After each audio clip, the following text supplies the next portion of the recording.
Salut à tous, c'est Frédéric Delavier. Ce soir, je voulais vous faire une petite vidéo scientifique pour vous parler de la vitesse d'analyse du monde par les hommes, de la vitesse de l'analyse consciente du monde, et pourquoi cette analyse humaine du monde est-elle limitée en vitesse. Pour cela, je vous ai écrit un petit texte qui, je l'espère, vous fera comprendre comment nous fonctionnons et comment s'est bâti le cerveau humain et nos capacités de réflexion et d'analyse. Ce petit texte s'appelle « Pourquoi l'analyse consciente du monde est limitée à quelques bits par seconde ».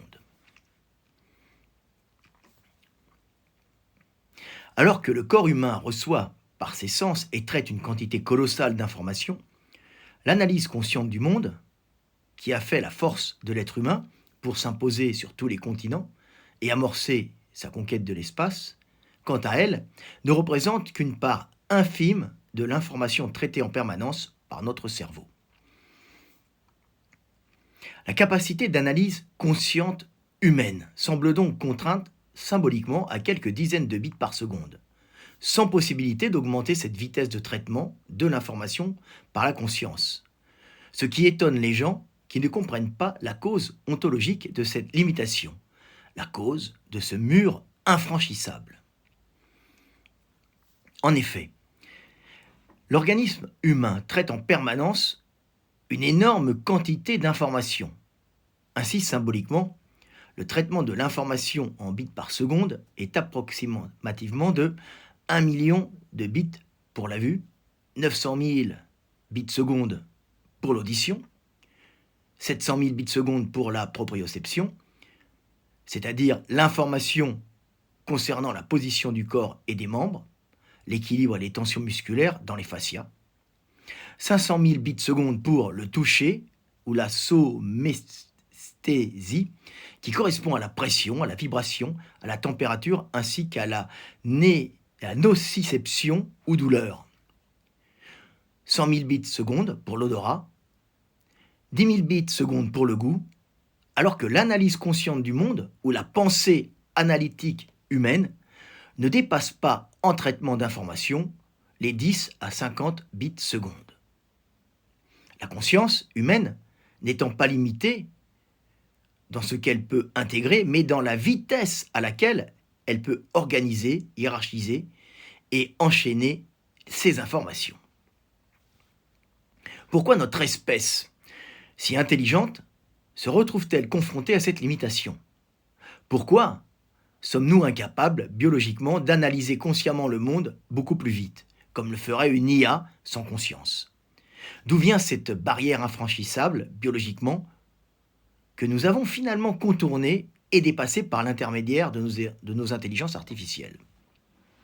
Ainsi, même si la pensée consciente humaine est multimodale, intégrant images, sons, sensations et émotions, son moteur analytique et décisionnel reste fondamentalement séquentiel et lent.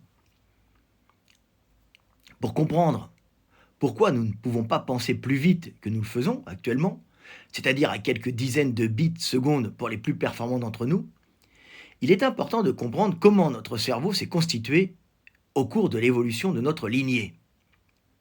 L'espèce humaine, même si sa vitesse d'analyse est limitée, n'en demeure pas moins l'espèce la plus intelligente sur Terre par sa capacité unique d'analyse consciente de son environnement, ce qui lui a permis de coloniser tous les milieux et d'exploser démographiquement.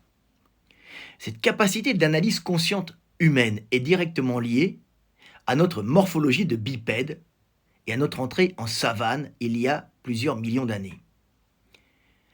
Ainsi, si la bipédie occasionnelle semble être apparue il y a plusieurs millions d'années, plus ou moins entre 7 et 5 millions d'années, nos ancêtres à la bipédie confirmée arpentaient déjà les savanes arborées africaines il y a plus ou moins 4 millions d'années.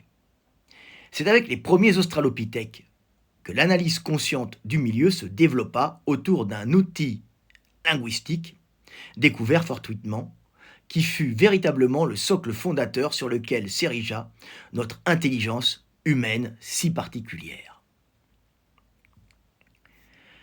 Cet outil linguistique, c'est l'expression du temps dans notre communication humaine, à ne pas confondre avec la capacité à se souvenir et à envisager l'avenir, qui est commune à de nombreuses espèces animales. En effet, exprimer le temps est véritablement le propre de l'homme et ce qui le définit par-dessus tout en tant qu'espèce. En savane, nos ancêtres bipèdes se déplaçaient sur de longues distances. Dans cet espace découvert, les bras, libérés de leur fonction locomotrice ancestrale, ils pouvaient, dans leur communication, indiquer par le pointage toutes sortes de choses, comme le font d'ailleurs les autres grands primates modernes. Mais à la différence de la forêt, où l'immédiateté des arbres nous entoure, dans cette savane africaine, nos ancêtres pouvaient, en pointant l'horizon dégagé, indiquer, en montrant devant eux ou derrière eux, où ils désiraient aller et d'où ils venaient, indiquant par là de vastes distances temporelles et spatiales, indiquant la flèche du temps, indiquant devant le futur et derrière le passé, faisant sortir notre espèce de la prison temporelle du présent dans laquelle leur communication était enfermée.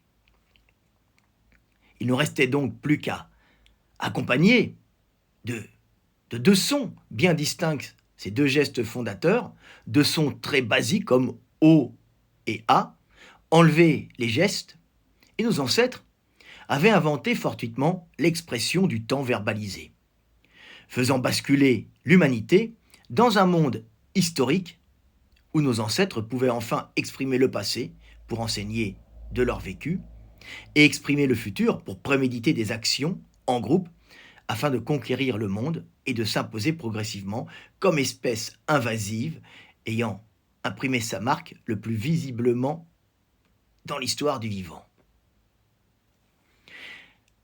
Le langage humain, avec l'expression du temps, était né. Langage verbalisé issu de la bipédie en savane. Langage humain temporel qui, à chaque découverte linguistique fortuite, se complexifia progressivement.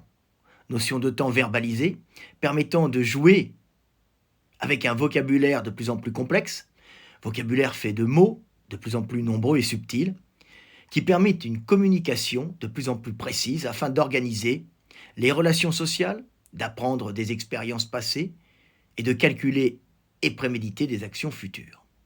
Langage humain devenant l'arme de conquête et d'union la plus puissante jamais créée grâce à la prodigieuse analyse verbalisée qu'il pouvait produire pour maîtriser le monde.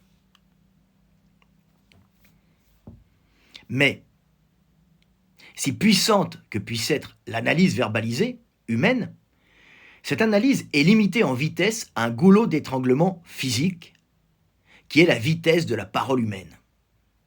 Ainsi, si l'homme communique à ses semblables par le verbe, son analyse du milieu, sa réflexion sur le monde, se fait toujours, plus ou moins, par cette petite voix intérieure qui permet de penser et d'analyser le monde silencieusement dans notre tête, par ce verbe humain, par ce langage verbalisé intérieur et silencieux qui nous permet de réfléchir afin de comprendre et de survivre.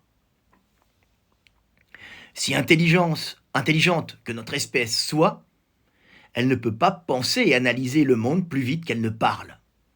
Et c'est donc une barrière physique palpable construite autour de notre organe phonateur, une barrière verbale qui bloque à quelques dizaines de bits symboliques, de bits secondes symboliques, la vitesse de notre analyse du monde. Si notre corps reçoit par ses sens des millions de bits secondes, et que nos actions réflexes innées ou acquises par l'éducation utilisent une quantité colossale de bits secondes, notre conscience, issue de notre langage humain verbalisé, et notre analyse consciente du monde n'utilisent en réalité que quelques bits par seconde. Conscience et pensée condamnées à suivre ce flux ralenti de la parole humaine, faite de compression de données émotionnelles et sensorielles en sons, que sont les mots, articulés autour de notions de temps verbalisées. Bien sûr, cette analyse consciente du monde, s'enracinant autour de la parole et du verbe, et utilisant un nombre limité de bits secondes, n'est pas 100% verbalisée. Elle peut se ralentir et augmenter sa puissance d'analyse par l'ajout de flashs visuels, olfactifs ou d'autres sens, permettant d'approfondir la conceptualisation de ce qui est pensé et analysé, ralentissant par là la vitesse d'analyse du cerveau, mais augmentant en contrepartie la précision de visualisation sensitive de la chose pensée et analysée. C'est un peu comme si nous ne faisions pas qu'écouter notre petite voix intérieure, mais que nous visualisions le film de notre passé, de nos désirs, de nos fantasmes, pensées parfois extrêmement précises et parfois analytiques, utilisant beaucoup plus de bits secondes qu'un simple dialogue interne, mais beaucoup plus lente en contrepartie. Ainsi, la vitesse de notre analyse consciente du monde est fondamentalement limitée par le rythme du langage. Et bien que nos sens puissent enrichir cette pensée, toute tentative d'accélérer l'analyse reste contrainte par ce goulot biologique. Voilà, c'était une petite vidéo pour vous expliquer pourquoi notre vitesse d'analyse et de pensée est ralentie et pourquoi il est très difficile, en tant qu'humain, en tant qu'être biologique, de l'accélérer. Bien sûr, nous avons maintenant la chance d'avoir l'IA, d'avoir des moteurs de recherche extrêmement puissants qui nous permettent de nous aider dans cette analyse du monde, en externalisant cette analyse et en lui permettant d'aller beaucoup plus vite, des milliards de fois plus vite. C'était Fred Delavier, je vous aime, et paix sur terre mes frères et sœurs.